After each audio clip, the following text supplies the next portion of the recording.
Well, hello, movie lovers. It's your girl Rossie, and I'm back with another review. This week, guys, we're going to review the Showtime series Let the Right One In. So let's get going.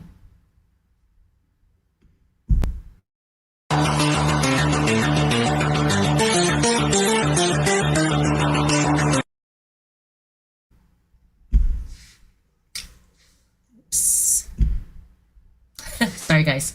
So, hello. I hope everyone had a good week so far and a nice weekend. It's your girl Rossie, and we're going to review the Showtime series Let the Right One In. So, let me read a synopsis, okay? So, Let the Right One In. It's life forever changed for Mark and his daughter Eleanor. 10 years ago, when she became a vampire, forever on the run, however, on the hunt, they have returned home at last to New York City in a desperate bid to find a cure. Others are drawn to their nightmare, are drawn into their nightmare. A close friend from the past with everything to lose, a homicide detective raising her son alone, and an heiress to a pharmaceutical empire trying to save their infected brother. Terrifying and deeply human, this story asks, how far will we go to give new life to those we love? All right. So I started this series a few nights ago, and I will admit I'm a little ahead.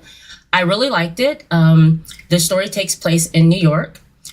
We opened the story. We're at this, it looks like a mansion, maybe on an island.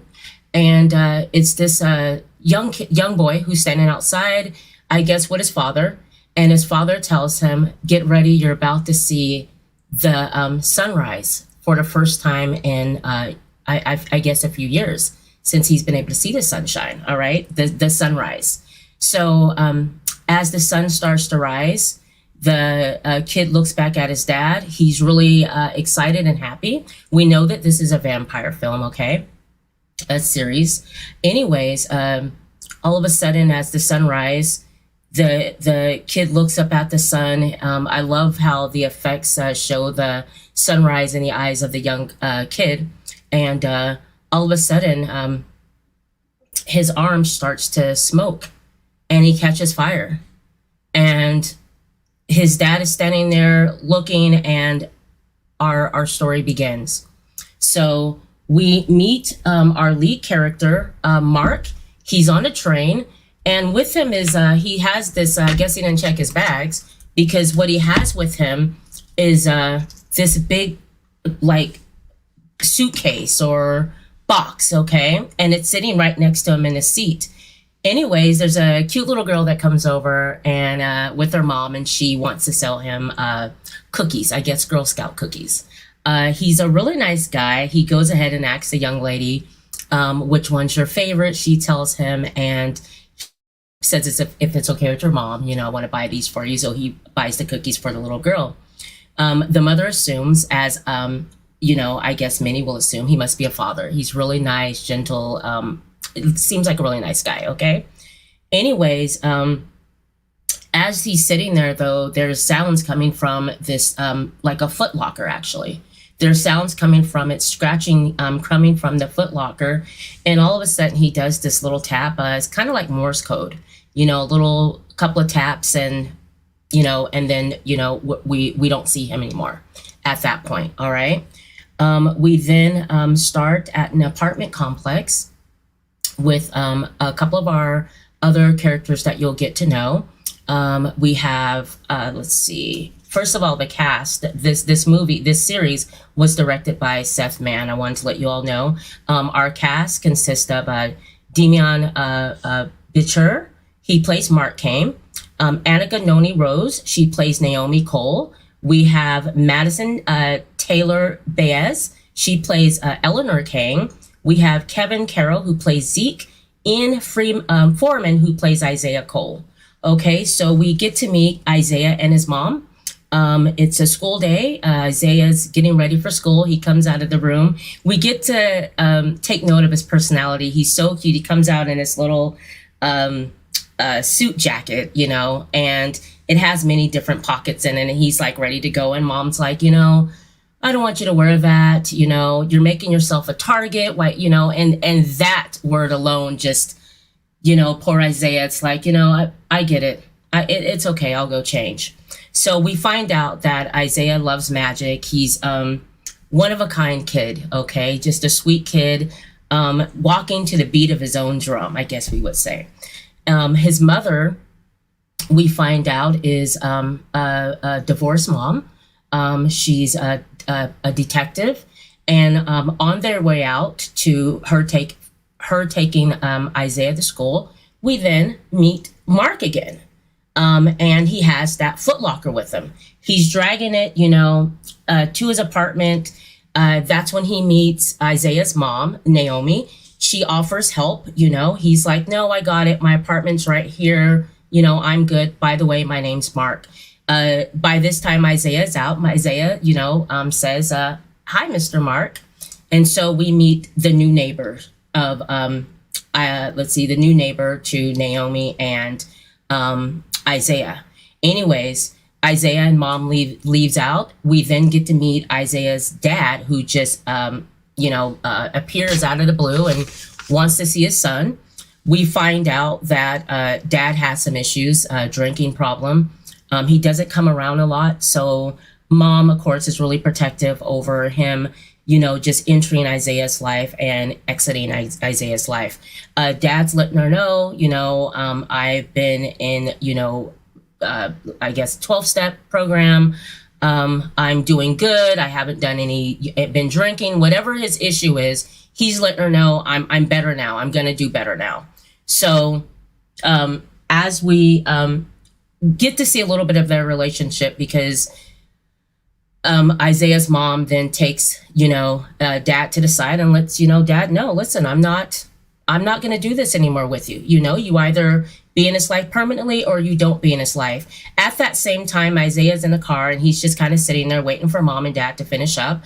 And he looks up and Mark is upstairs in the apartment looking at the scene that's going on outside. Isaiah kind of sees him and kind of has this weird kind of what's up with that? Why is he staring down at us?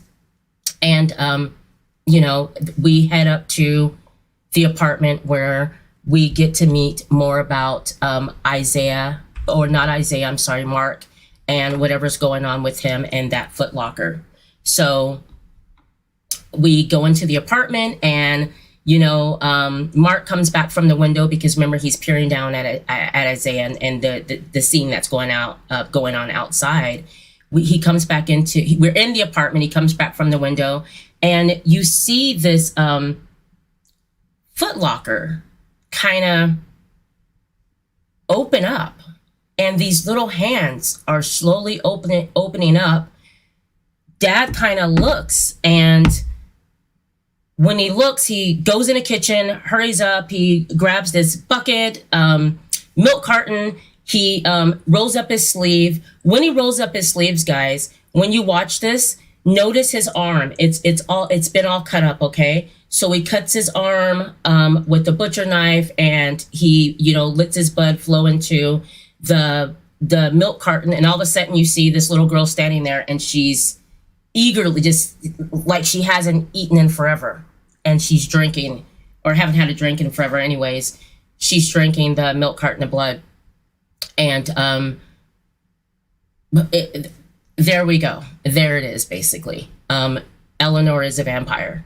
We don't know at this point why, how, when, whatever. We know this is going on, and obviously dad has been providing her with blood, okay? And just a side note, this is them coming back into New York, where they're from. They've been on the run. Like I read in a synopsis, they've been moving around a lot. They can't stay in one place for a long time, obviously, because of the situation that Eleanor's in. She's a vampire. Anyways, so after that, she's walking around the apartment. She's, noticing the big screen TV, and, she mentions to him, we have a lot of stuff. How are we going to be able to pack up fast when we have to leave? And he lets her know, no, we're going to be here. This is our home. We're not leaving again. We're not going to run. And so she's kind of, Not sure if that's true, but wanting that to be true because obviously they've been on the run and she just wants to be a normal girl. Anyways, he takes her to the bathroom. He lets her, he asks her, what do you think about it? What's different? And she looks around and she's like, well, I have my own bathroom. And he's like, but what's different in this bathroom? And she's like, there's no windows. So she has this huge bathroom that's, hers. She sleeps in the bathtub. We'll find out later. So she doesn't have to worry about the sunlight, okay? So from there, we move on. We get to know a little bit more, obviously, about the father and his daughter, Eleanor. Dad leaves out. He goes to this restaurant, and he shows up, and there we meet Zeke.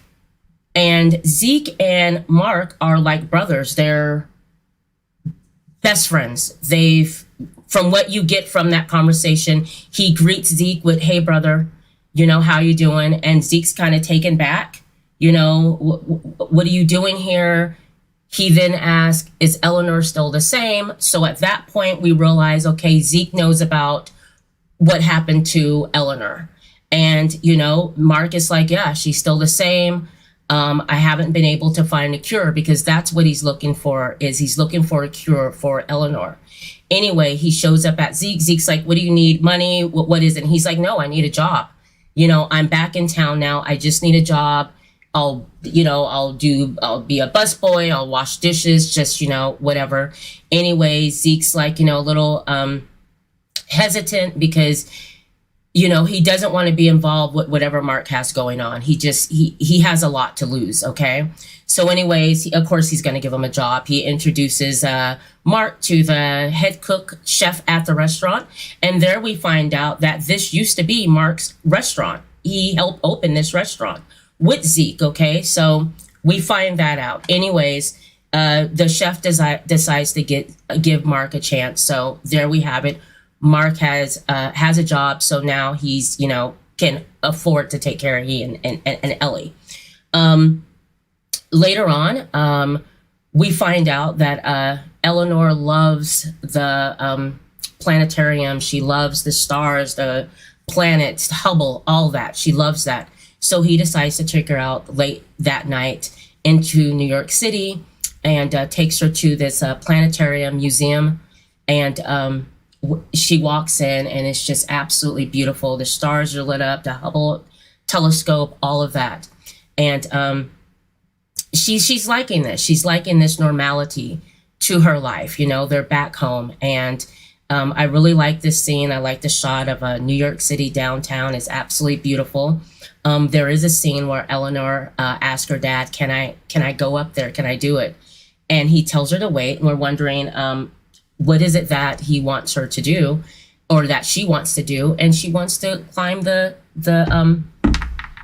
building. She wants to go to the top, because remember, as a vampire, you have superhuman strength, skills. You can climb. You can do all of that. Okay. And so he's like, wait. He goes out on the street, looks around, makes sure no one's there, and he tells her to go for it. So she, it's awesome that you see her climb this skyscraper all the way up to the top. She gets on the top of the building and she's kind of perched there. A lot of times you'll notice that she's perched in a tree, perched somewhere in her home, kind of like a gargoyle in a sense. So just a second, guys.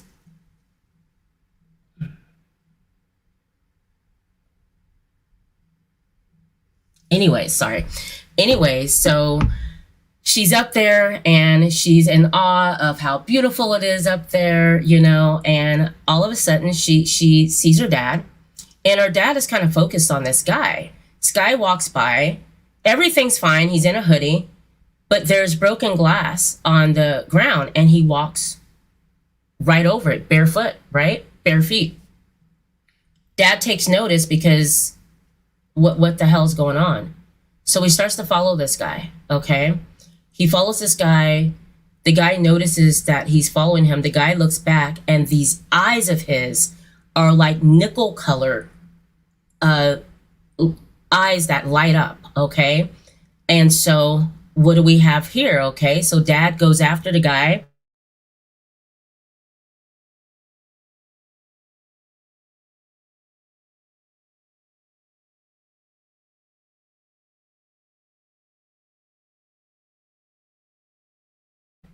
There we go. Okay, make sure my audio is fixed. Okay, or my video. Anyways, so dad takes after him, and he goes after him because he noticed that there's something odd about this guy. Remember, he's on a look for a cure for his daughter, Eleanor, okay?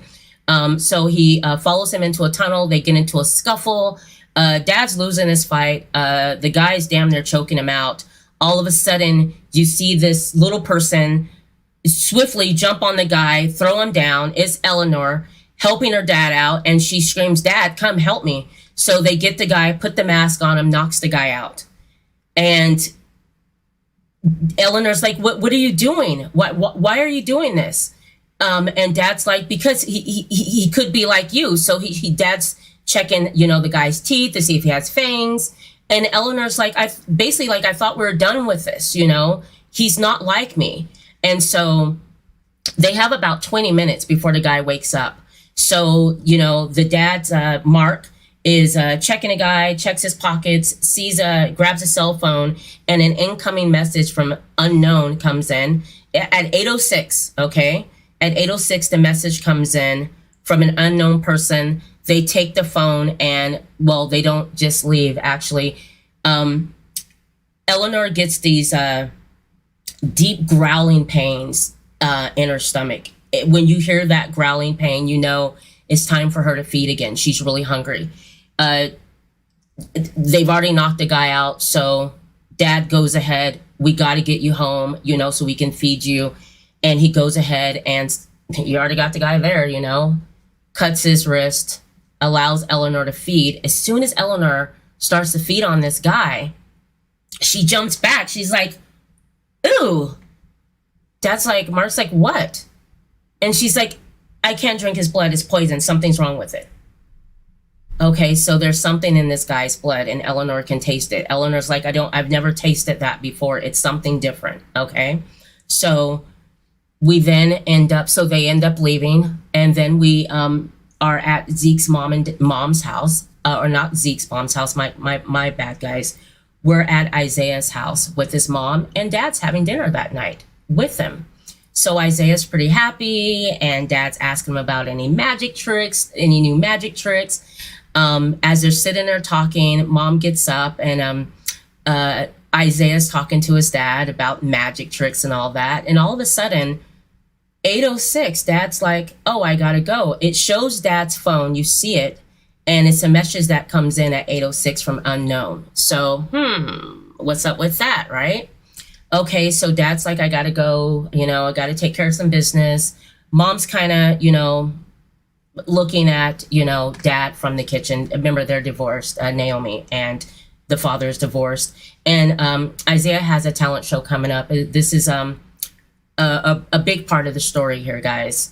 You'll find out. But anyways, he has a talent show coming. He wants his dad to come to his talent show the next night. Dad's like, "I'm going to be there. Here's a lucky quarter for you. I want you to keep that." And so there we have it. Our next scene, you have Eleanor and dad on the way home. Eleanor is upset. Her and dad are arguing because she wants her dad to stop thinking that everyone's like her. Stop trying to find them. Like, can't we just be normal? I'll probably always be like this. We have to accept it. And the dad just gets upset and, no, I'm not going to accept it. That's not you. You're not like that. And so they have this major scene on the sidewalk and arguing about this. Eleanor just wants to be a normal kid, and dad wants to find a cure. So, obviously him seeing that guy, there's something up with that, right? So he has Eleanor, just go home. I'll be there later. Just go home. Dad has the phone. I guess he kind of contacts whoever is calling this guy that they found that had the poison blood, wanting to meet up with who this person is, right? So he goes, meets up with this guy, and guess who we see? We see Isaiah's dad at the corner. So, and remember, at this time, Mark doesn't know anything about Isaiah, his family at this point. So he doesn't know that, but we know. So what's up with Isaiah's dad? Like, what kind of business is he partaking in Late at night, like on the, the industrial side of New York City, anyways, Mark ends up talking to him. Dude's like, I don't want to talk. I don't want to, talk with you right now. And, Mark's like, basically, yeah, we're going to talk. He ends up taking control of Isaiah's dad, ties him up, takes him to a chair, and wants to know. And at the same point, he took out there's something Isaiah's dad had in his pocket. It was like a little pill, this gold, capsule. And he wants to know, what do you know about this guy? What do you know about this capsule? What is this? I found this in your pocket. What is it? And he's like, I don't know what it is. I met these people in my AA class. I'm just trying to make some extra money. They want me to do some things for them. That's all I know. And, Mark's like, no, I want some more, tell me more. And he ends up saying that basically this drug is when people take it, they get extra human strength, superhuman strength. They can go through walls, run faster, climb, all this stuff happens. But the come down off of this pill is if you're in the sun and are exposed, you burn up. So that leads us back to we're going to meet Claire, actually, and Claire is a scientist. She gets a phone call somewhere in the series. She gets a phone call. It comes up, Dad. She has this look of, like she can't stand him. Okay, so we have an issue there. She picks up the phone. Dad wants her to give up everything she's doing as far as being a scientist, come back home. I need you. She's like, Dad, I'm not giving everything up. I worked hard for what I got. It's not that easy. He's like, Claire, I'm dying. So Claire ends up going home. And Claire's story is this. She's a pharmaceutical heir. Her dad is well known as creating all these drugs, some that can hurt people. And that's what Claire has a problem with her dad about, is that he's created some medications that can harm people. And when he found out that it is harmful to people, he continued to endorse this medication. So she has no respect for her dad. Anyway, she ends up going back home. We meet Matthew, who is who will become a big part of our story. He's the caretaker for Claire's dad. Claire's at home, huge mansion, beautiful mansion. Okay. She has a brother named Peter. Okay. And from what she knows, from what her dad told her, Peter, her brother, died during a hunting accident. He was mauled by a bear. She went to the funeral, closed casket, all that. Dad informs her that was a lie. That never happened. He was bitten by something, and I've been studying for years to figure out how I can cure him. So that goes back to the first scene, the opening scene that we see with the boy outside in the snow. First sunset burns up. This is that kid. This is Peter, who Claire thinks has been dead for years. She goes into this room. There laying on the bed is that kid, Peter. He is burnt from head to toe, body, skin melted, all of that, but he's still alive. The reason why Dad wants her home is he wants Claire to take over his studies because he is dying, and he needs and wants to find a cure for Peter. So Claire's not too happy about this. She absolutely hates her dad. They have this argument where she ends up letting us know, the viewers know, everything her dad has done. The mother ran off, left the kids with the dad, and he was just give them anything that they want. Obviously, they're rich, but not what they need. Not being a father, not having morals, right? So, anyways, yeah, that was to find out that you thought your brother was dead. Let's just ponder on that. For years, you thought your brother was dead. You went to a funeral, and your dad has you believe this, has you think that you buried your little brother, and come to find out it was your father's fault, because if not for him, this kid would not have caught fire, you know, because of some pill that he took, or whatever the experiments that the dad did with the boy. Obviously it did not work because he's in bed, you know, caught fire. Anyways, guys, I really, so far, I like this season, episode 1. And remember, this is season 1, episode 1 of Let the Right One In. The way that the series was shot, it kind of reminds you of the film, the courtyard where Isaiah ends up meeting Eleanor one night. Isaiah goes outside. The courtyard, if you've seen the film, it looks exactly like the film, and I really appreciate that, because it's like, okay, I feel like I'm at home. I know where I am. I remember this scene. I remember that the kids met up in this courtyard. But earlier on in the series, Eleanor does meet Isaiah. She leaves out one night, that night that her father told her to go back to the apartment. He's going to go and check up on some things. She went out that night, and it's so cool how it's done, because she runs really fast and she climbs up in a tree. I love the graphics, how that's done. And she's just perched up in a tree like a, what do you call them? Oh gosh, I just said it earlier. Anyway, she's perched up in a tree. Out comes little Isaiah, cute and all. And I love this scene because, you know, he's looking up at Eleanor. She has no shoes on, and he's like, "Hi, aren't you cold?" And she's like, because it's snowy out, you know, it's winter. She's like, "I don't get cold." And he's like, well, they end up talking, and there's a certain part in the scene where he hears her stomach growl, because remember, she's hungry.